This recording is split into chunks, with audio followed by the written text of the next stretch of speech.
एक राजा था। वह बहुत ही न्यायप्रिय था।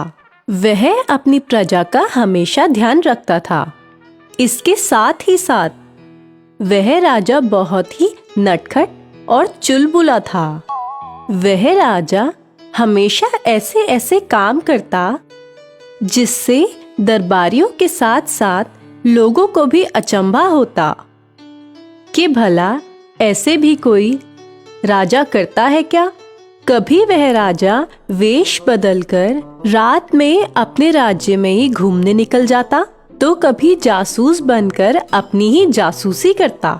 कभी वह मंत्रियों की दौड़ करवाता, तो कभी वह जानवरों की दौड़ करवाता था।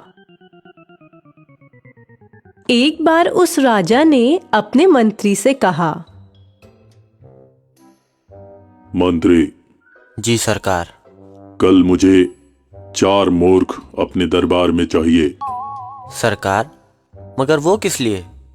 वो मैं जानता हूं। मैंने आपको बोल दिया।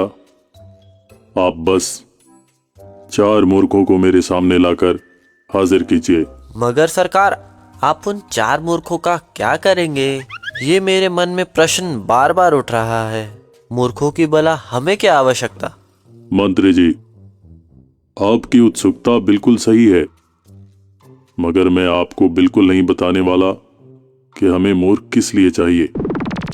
आप बस 4 मूर्खों को कल मेरे सामने लाकर हाजिर कीजिए। ठीक है सरकार। इस तरह वह मंत्री अगले दिन 4 मूर्खों की तलाश में निकल गया। बाहर वह देखता रहा।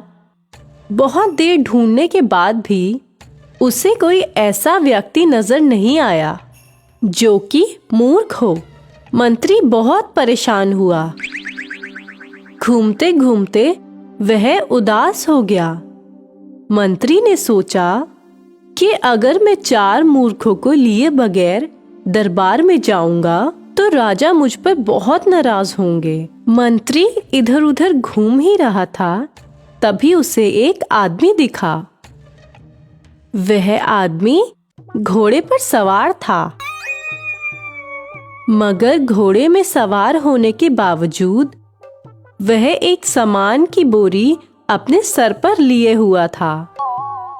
मंत्री को लगा कि भला ऐसा भी कोई करता है क्या कि खुद तो घोड़े पर बैठा हो और सामान को घोड़े की पीठ पे रखने के बजाय अपने सर पर लिया हो। मंत्री को लगा यह इंसान मूर्ख है, चलो इससे बात करते हैं। अरे ओ भाई साहब, ये आप घोड़ी पर तो बैठे हो, ये समझ आ रहा है, मगर ये सामान की बोरी आप अपने सर पर क्यों रखे हो? आप भी कैसी बात कर रहे हैं? अगर मैं ये सामान घोड़े के पीठ पर रख दूंगा तो ये घोड़ा चल थोड़ी ना पाएगा। वो तो ठीक है, ये सामान मैं अपने सर पर रख रखा हूँ ताकि घोड़े के ऊपर ज्यादा वजन न पड़े। मंत्री को उसकी बात सुनकर हंसी आई। मंत्री ने मन ही मन सोचा, अरे ये तो मूर्ख है, इसका मतलब मेरी तलाश पूरी हुई। अच्छा सुनो भाई, तुम्हें इस राज्य के राजा ने बुलाया है। अगर तुम मेरे साथ चलोगे तो मैं तुम्हें राजा से मिलवाऊंगा। क्या सचमुच आप मुझे राजा से मिलवाएंगे? हाँ भाई, मैं तुम्हें राजा से मिलवाऊंगा। ठीक है, फिर चलो आप, मैं आपके साथ चलता हूँ। इस तरह से मंत्री उस पहले मूर्ख को लेकर बाकी मूर्खों की तलाश में वहां से निकल गया। थोड़ी देर बाद उसे एक आदमी दिखा। वह आदमी जोर जोर से हंसता हुआ लोगों के बीच मिठाइयां बांट रहा था। मंत्री ने उससे पूछा, अरे भाई, ये मिठाई तुम किस खुशी में बांट रहे हो? अरे भाई साहब, क्या बताऊं, कल मेरे 2 पड़ोसियों के बीच लड़ाई हो गई। वो लड़ाई देखकर मैं इतना खुश हुआ कि उसी खुशी में मैं मिठाई बांट रहा हूँ। मंत्री के दूसरे मूर्ख की तलाश पूरी हो गई। मंत्री ने मन ही मन सोचा, यह तो और भी बड़ा मूर्ख है। मंत्री ने उस इंसान से कहा, देखो भाई, कल मैं इस नगर के राजा से मिलने जा रहा हूं। अगर तुम मेरे साथ चलोगे तो कल मैं तुम्हें राजा से मिलवाऊंगा, और राजा हो सकता है तुम्हें कल बहुत सारे पैसे दें। क्या सचमुच आप राजा के पास जा रहे हैं? फिर तो मैं आपके साथ जरूर चलूंगा। मेरा यहाँ के राजा से मिलने का बहुत मन है। मंत्री के दूसरे मूर्ख की तलाश भी पूरी हो गई, मगर 2 और मूर्खों को ढूंढना था। थोड़ी देर तक मंत्री कुछ मन ही मन सोचता रहा।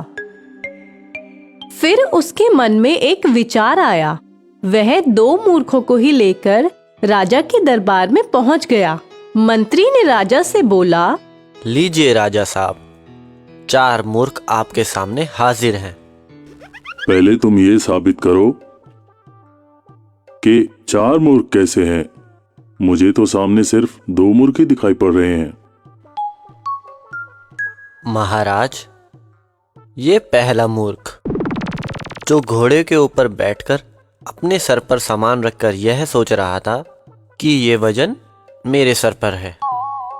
दूसरा मूर्ख, कल इसके 2 पड़ोसियों के बीच लड़ाई हो गई थी, उसी खुशी में यह आज मिठाई बांट रहा था। मगर ये तो 2 ही मूर्ख हैं। 2 और मूर्ख कहाँ हैं? और तीसरा मूर्ख मैं हूं जो मूर्खों को ढूंढ रहा था। और चौथे मूर्ख आप हैं जिन्हें पता नहीं किस काम के लिए मूर्खों की जरूरत पड़ी। राजा मंत्री की इस बात को सुनकर जोर से हंसने लगा। राजा को हंसता देख बाकी सारे दरबारी भी हंसने लगे। उसके बाद फिर सभी अपने अपने कामों में जुट गए।